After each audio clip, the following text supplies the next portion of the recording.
अस्सलाम वालेकुम जनाब। कुछ दोस्त ਨੂਨ ਬਾਈਕ ਰਾਈਡਰ ਦੁਬਈ ਦੇ ਵਿੱਚ ਜਿਹੜੇ ਨੇ ਉਹਨਾਂ ਦੀ ਇਨਫੋਰਮੇਸ਼ਨ ਲੈਣਾ ਚਾਹ ਰਹੇ ਸਨ। ਵੀਡੀਓ ਸ਼ੁਰੂ ਕਰਨ ਤੋਂ ਪਹਿਲਾਂ ਚੈਨਲ ਨੂੰ ਸਬਸਕ੍ਰਾਈਬ ਕਰ ਲਓ, ਵੀਡੀਓ ਨੂੰ ਲਾਈਕ ਕਰਿਓ, ਸ਼ੇਅਰ ਕਰਿਓ ਤੇ ਬੈਲ ਆਈਕਨ ਨੂੰ ਵੀ ਪ੍ਰੈਸ ਕਰ ਲਓ ਤਾਂ ਕਿ ਹਰ ਆਉਣ ਵਾਲੀ ਨਵੀਂ ਇਨਫੋਰਮੇਸ਼ਨ ਸਭ ਦੋਸਤਾਂ ਤੱਕ ਪਹੁੰਚਦੀ ਰਹੇ।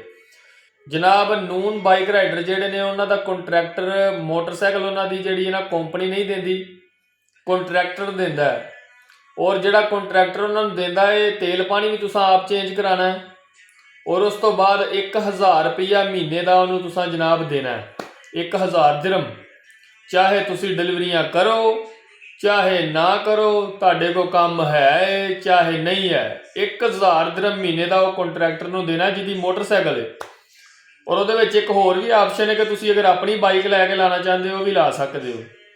कमीशन ते काम करना है, खाना भी अपना है, रैश भी अपनी है जिहड़े नून वाले ने, लेकिन तलाबात नालों अच्छे ने क्योंकि ਨੂਨ ਦੇ ਬੰਦੇ ਘੱਟ ਨੇ, ਥੋੜੇ ਆਰਡਰ ਉਹਨਾਂ ਦੇ ਨਹੀਂ ਏਡੇ ਹੁੰਦੇ, ਲੇਕਿਨ ਉਹ 15-16 ਘੰਟੇ ਡਿਊਟੀ ਕਰਨ ਤੇ ਉਹਨਾਂ ਦਾ ਗੁਜ਼ਾਰਾ ਹੋ ਜਾਂਦਾ। ਕੋਈ 15-20 ਆਰਡਰ ਕਰ ਲੈ ਤੇ ਚਲੋ ਮਹੀਨੇ ਦੀ ਥੋੜੀ ਸੈਲਰੀ ਨਿਕਲ ਆਉਂਦੀ ਹੈ, ਜਿਹਦੇ ਵਿੱਚੋਂ ਸਾਰੇ ਖਰਚੇ ਕੱਢ ਕੇ ਕੋਈ 1500-1600 ਦਿਰਹਮ ਫਿਰ ਵੀ ਉਹਨਾਂ ਨੂੰ ਬਚ ਜਾਂਦਾ ਹੈ।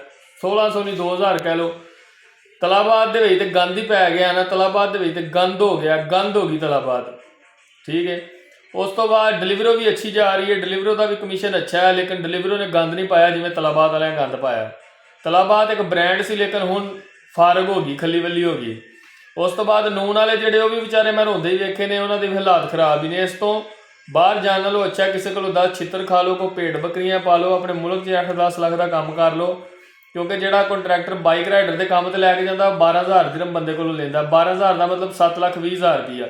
ਉਹ 7,20,000 ਦਾ ਕੋਈ ਪਾਕਿਸਤਾਨ ਕੰਮ ਕਰ ਲਓ, ਕੋਈ ਭੇਡਾਂ ਬੱਕਰੀਆਂ ਪਾ ਲਓ, ਕੋਈ ਛਤਰੇ ਪਾ ਲਓ, ਕੋਈ ਆਲੂ ਪਿਆਜ਼ਾਂ ਦੀ ਰੇਹੜੀ ਲਾ ਲਓ, ਕੋਈ ਆਪਣਾ ਕੰਮ ਕਰ ਲਓ। अगर वीडियो अच्छी लगे तो वीडियो ਨੂੰ लाइक करो, शेयर करो। मजीद इन्फॉर्मेशन ਲਈ थले कमेंट करो। थैंक यू, अल्लाह हाफिज़।